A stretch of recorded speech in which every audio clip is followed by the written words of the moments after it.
Não invista em cripto, principalmente se você está vindo para esse mercado com a mentalidade errada. Eu já passei das 10 mil horas em estudo e prática tanto para investimentos tradicionais quanto para cripto. E algo interessante acontece quando você se aprofunda tanto em algo como cripto, você começa a perceber que muitos argumentos contra cripto se repetem, como se viessem da mesma fonte. E hoje eu vou te mostrar os principais motivos que eu vi de centenas de pessoas que disseram para não investir em cripto e porque alguns deles até fazem certo sentido. Mas no final eu vou te mostrar a verdade que muita gente não percebe. Para quem não me conhece, meu nome é Felipe Velho, eu falo aqui sobre investimentos e cripto. Considere-se fazer parte da nossa comunidade.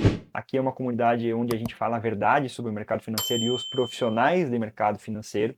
A gente desmascara e mostra essa linha que cada vez mais está indo contra o cliente, em detrimento dos interesses próprios desses profissionais. Então, se junte agora mesmo para não perder dinheiro e não ser enganado mais no mercado financeiro. Primeiro ponto, não invista em cripto se você está atrás do bilhete premiado. Se você acha que cripto é um caminho rápido para enriquecer, se você acha que vai transformar 5 mil reais em 200 mil reais em poucos meses, você provavelmente vai perder todo ou boa parte desse capital. Aliás, isso vale para qualquer tipo de investimento. É esse pensamento que atrai os golpes. É assim que a maioria das pessoas acaba caindo em pirâmides financeiras, em fraudes financeiras, porque vai atrás do mais fácil, do mais rápido. Essa mentalidade já existe muito antes do Bitcoin. Isso já aconteceu com ações, com pedras preciosas, até mesmo com ovos e avestruz. O rótulo muda, mas a promessa sempre é a mesma. Retorno garantido acima do mercado em pouco tempo. E aqui entra a primeira verdade dura desse vídeo. Se você não tem horizonte de médio ou longo prazo, cripto não é para você nesse momento. Não adianta dizer,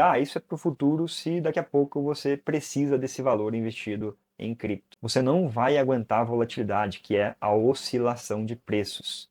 Eu falo isso com conhecimento e com respeito. Claro que cripto tem mudado muito e tem cada vez mais abraçado o mercado tradicional de investimentos financeiro. Então a gente tem sim já algumas criptos que a gente chama, né?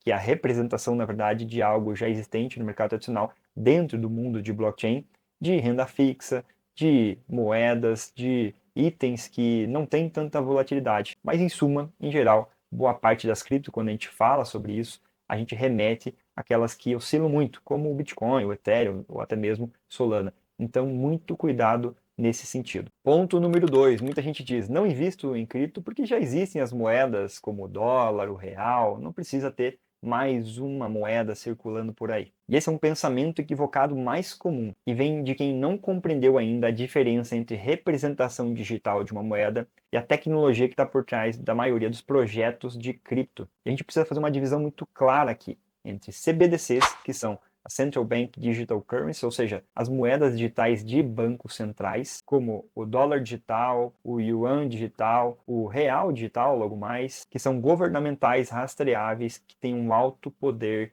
de controle do Estado, e as nossas criptomoedas nativas, como principalmente o Bitcoin, descentralizadas com regras definidas por algoritmos e com uma emissão limitada dessas moedas. Por exemplo, no Bitcoin, a gente tem um limite de 21 milhões de Bitcoins a serem criados. Nenhum governo, nenhum decreto de nenhum ministro da economia, muito menos de um banco central, vai alterar essa regra. O Bitcoin é praticamente uma antítese ao sistema fiduciário, que tem como lastro a confiança. Mas no mundo cripto nem tudo é moeda. A maior parte dos projetos e dos tokens desses projetos não são moedas. Existe uma infinidade de produtos e serviços nesse mundo cripto que a gente pode abordar especificamente em algum vídeo, como por exemplo a representação dos ativos reais que eu mencionei anteriormente. Então a gente já tem levado produtos financeiros tradicionais para dentro do mundo de blockchain, a gente já tem levado alguns outros tipos de ativos também para esse mundo de blockchain, enfim, uma infinidade de soluções por conta da tecnologia. Número 3, não invista em cripto se você acha que é um lugar para lavar dinheiro, para esconder patrimônio. Esse é um ponto muito levantado, muita gente veio até mim para fazer consultoria de como esconder patrimônio. E é exatamente o contrário. Blockchain é transparente, verificável, rastreável e imutável. Diferente do dinheiro atual, do papel moeda, do dinheiro em espécie, que muitas vezes não é tão claro assim, principalmente o papel moeda, onde está indo, quem está fazendo a transação, qual o motivo dessa transação, e até mesmo no meio digital. Tem muitas transações interfronteiriças, por exemplo, que muita gente não sabe onde vai cair quando está fazendo o primeiro teste. Teve até um exemplo recente de uma pessoa que veio até mim, que fez esse teste de uma transferência do Brasil para os Estados Unidos, falou, olha, eu não garanto que vai chegar lá. É muito provável que chegue, mas pode acontecer alguma coisa nesse meio caminho por conta dos inúmeros intermediadores e caminhos e verificações que precisa acontecer. Ou seja, no sistema tradicional, muito do que acontece é invisível para nós. Já na blockchain, tudo está registrado, com uma confiança muito alta. Já temos até serviços como KYT, Know Your Transaction, onde a gente coloca vários dos pontos que precisa para você abrir uma conta no banco, numa corretora, de verificação, de dados pessoais da empresa ou da pessoa física. Temos também rastreamento de carteiras de wallets também, inclusive. A gente consegue entender o que essa carteira faz pela atitude que ela tem perante a rede. E também temos os tokens marcados. O que é isso? Aquela tinta no token se ele foi fruto de lavagem de dinheiro, de financiamento ao terrorismo ou algum golpe. Sim, a gente tem como aconteciam nos caixas eletrônicos, acontece até hoje, inclusive, quando você vai lá e explode um caixa eletrônico e tem uma tinta que pinta e marca toda aquela cédula que estava ali dentro, para não ser mais aceita na economia real. A gente tem a nossa tinta dentro da tecnologia, inclusive. E aí, se esse token está marcado, muitas corretoras, muitos serviços não aceitam, porque tem um filtro que verifica se esse token tem essa flag, essa marcação ou não. Número 4, e esse é um ponto muito forte e importante. Não invista em cripto se você não entende de custódia, que basicamente é a guarda, como você guarda essas suas criptos. Hoje existem sim facilitadores, como as corretoras,